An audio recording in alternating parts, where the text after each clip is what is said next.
We have to remember that consciousness is evolving. You are evolving.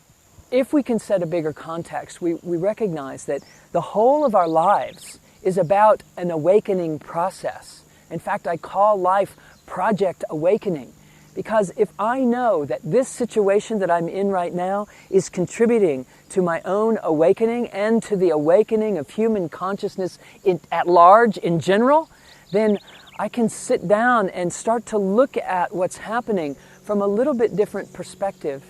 And when I can look at it from a perspective of, this is reminding me of some part of my bigness that I wasn't in touch with before. This is actually happening to prod me into reaching inside myself and finding some aspect of myself I wasn't in touch with. And apparently, no other set of circumstances would get me in touch with that. How do I know? Because these are the ones that are happening.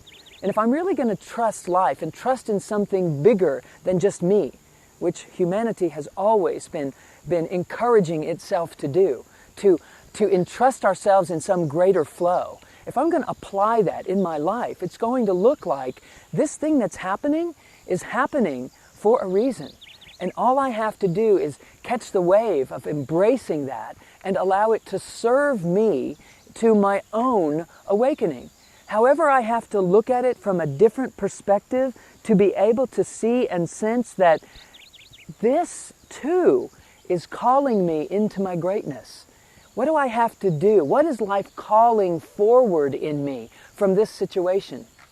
When we start to perceive from that perspective, no matter how traumatic or dramatic the circumstance might have been, if I can look at it from that perspective, I start to recognize this too is contributing to the greater good, the greater awakening, Project Awakening in my own life.